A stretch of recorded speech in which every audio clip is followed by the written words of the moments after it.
ഇപ്പോൾ സുരേഷ് ഗോപി എത്തി സന്ദർശനം നടത്തി സ്വർണ്ണക്കൊന്ത സമ്മാനമായി നൽകി. ഇപ്പോൾ ജെയ്സൺ നമുക്കൊപ്പമുണ്ട്.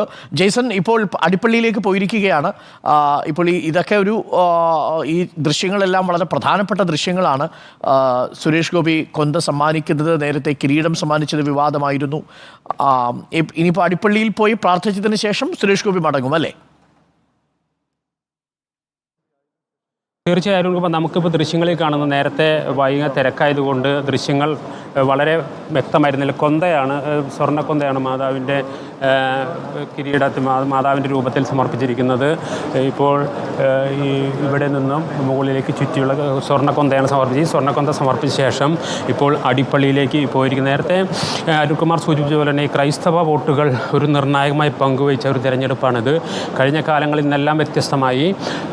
കാലങ്ങളിൽ നിന്നെല്ലാം വ്യത്യസ്തമായി ക്രൈസ്തവ വോട്ടുകൾ സുരേഷ് ഗോപിക്ക് അനുകൂലമായി വിവിധ മേഖലകളിൽ നിന്ന്, തൃശ്ശൂരിൽ നിന്ന് മാത്രമല്ല ഈ ലോക്സഭാ മണ്ഡലത്തിൽപ്പെടുന്ന വിവിധ നിയമസഭാ മണ്ഡലങ്ങളിലൊക്കെ തന്നെ ഇത്തരത്തിൽ വലിയ രീതിയിൽ വോട്ടുകൾ വന്നിട്ടുണ്ട്.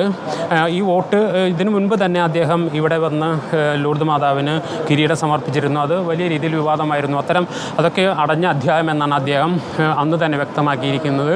പക്ഷേ അതിനും അപ്പുറത്തേക്ക് തൻ്റെ വിജയത്തിൽ നന്ദി പറയാൻ വേണ്ടി അദ്ദേഹം ഈ ലൂർദ് പള്ളിയിലേക്ക് എത്തി. പക്ഷേ കഴിഞ്ഞ നാളുകളിൽ നിന്ന് വ്യത്യസ്തമായി നാം കാണുന്നൊരു കാര്യം, പ്രധാനമായും ഇടവക അംഗങ്ങൾ, അതുപോലെ തന്നെ വികാരി, അതുപോലെ തന്നെ ഈ ഇടവകയിലെ ഭാരവാഹികൾ ഉൾപ്പെടെ നിരവധി പേർ ഇത്തവണ സുരേഷ് ഗോപിയെ സ്വീകരിക്കാൻ എത്തിയിരുന്നു.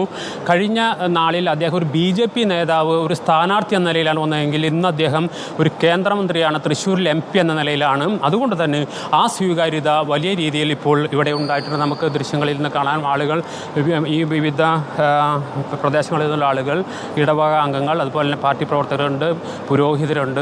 ഇപ്പോൾ താഴേക്ക് ഇവിടെ അടിപ്പള്ളിയുണ്ട്. ഈ അടിപ്പള്ളി വളരെ പ്രധാനപ്പെട്ടതാണ്. ലൂർദ് ദേവാലയത്തിലെ അടിപ്പള്ളി വളരെ പ്രധാനപ്പെട്ടതാണ്. അവിടേക്ക് വളരെ ചുരുക്കം വികാരിയും അതുപോലെ തന്നെ പാർട്ടിയിലെ പ്രധാനപ്പെട്ട നേതാക്കളും ഉൾപ്പെടെ ഏതാനും പേരെ മാത്രമേ അദ്ദേഹം താഴേക്ക് കൊണ്ടുപോയിട്ടുള്ളൂ. അല്പസമയം തന്നെ അവിടുത്തെ പ്രാർത്ഥന പൂർത്തിയാക്കി അദ്ദേഹം മുകളിലേക്ക് വരും. അതിനുശേഷം മാധ്യമങ്ങളോട് പ്രതികരിക്കും എന്നാണ് പ്രതീക്ഷിക്കുന്നത്. എന്താ ഇപ്പോൾ ഈ താഴെ പോയിട്ട് എന്ത് പ്രാർത്ഥനയാണ്? അതെ, പ്രാർത്ഥനയാണ്. ഈ ക്രൈസ്തവ വോട്ടുകൾ വലിയ രീതിയിൽ ഇത്തവണ വന്നിട്ടുണ്ട്. എന്താ, തീർച്ചയായും നമ്മളിപ്പോൾ പ്രതീക്ഷിച്ചേക്കാൾ വലിയൊരു വിജയം നേടാൻ സാധിച്ചത് ക്രൈസ്തവ വോട്ടിൻ്റെ അടിസ്ഥാനത്തിലാണ്. ഈ കഴിഞ്ഞ തവണ ഇവിടെ കിരീടം വെച്ചപ്പോൾ വലിയ വിവാദങ്ങളൊക്കെ ഉണ്ടായിരുന്നു. പക്ഷേ അത് അദ്ദേഹത്തെ ഏറെ വേദനിപ്പിച്ചു എന്ന് അദ്ദേഹം തന്നെ പറഞ്ഞിട്ടുണ്ട്.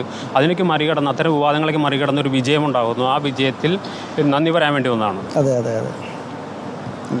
അത് BJP ഇവിടുത്തെ ജില്ലാ നേതാക്കളാണ്. വളരെ കുറച്ച് പേരെ മാത്രം താഴേക്ക് കൊണ്ടുപോയി പിന്നീട് ബാക്കിയുള്ളവർ മുകളിൽ കാത്തു നിൽക്കുകയാണ്. ഇതിനുശേഷം അദ്ദേഹം മാധ്യമപ്രവർത്തകരോട് പ്രതികരിക്കും എന്ന് തന്നെയാണ് പ്രതീക്ഷിക്കുന്നത്. ഞാൻ നേരത്തെ സൂചിപ്പിച്ച പോലെ തന്നെ സ്വർണ്ണ കൊന്ത നിർമ്മിച്ചത് ഇവിടുത്തെ ഈ ലൂർദ് പള്ളി ഇടവകയിൽപ്പെട്ട ഒരു പ്രധാനപ്പെട്ട സ്വർണ്ണാഭരണ വിൽപ്പന ഒക്കെ നടത്തുന്ന ഒരു വ്യക്തിയുണ്ട്. അദ്ദേഹത്തിനെ നിർമ്മിക്കാൻ ഏൽപ്പിക്കുകയാണ്. പണം മുഴുവൻ സുരേഷ് ഗോപി കൊടുത്ത ശേഷം ഒരു വിവാദങ്ങൾക്കും ഇട നൽകാതെ വളരെ ശ്രദ്ധാപൂർവമാണ് ഇത്തവണ അദ്ദേഹം ഈ കാര്യങ്ങളെല്ലാം ചെയ്തിരിക്കുന്നത്. ഇത് നാം അറിയുന്നത് പോലും ഇവിടെ വന്ന് ശേഷമാണ് എന്നതാണ് ഏറ്റവും പ്രധാനപ്പെട്ട കാര്യം. കഴിഞ്ഞ കാലങ്ങളിലൊക്കെ അദ്ദേഹം കിരീടം സമർപ്പിക്കാൻ വരുമ്പോഴേക്ക് നേരത്തെ തന്നെ അറിഞ്ഞിരുന്നു.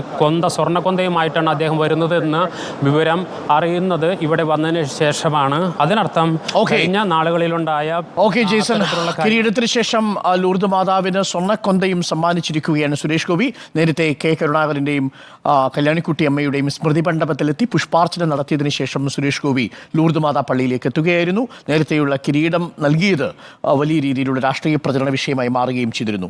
ഒരു വാചകം ബൈബിൾ വചനത്തിൽ എന്ന് പറഞ്ഞ് ഞാനിത് അവസാനിപ്പിക്കാം. മറ്റൊരു വാർത്തയിലേക്ക് നമുക്ക് പോകണം.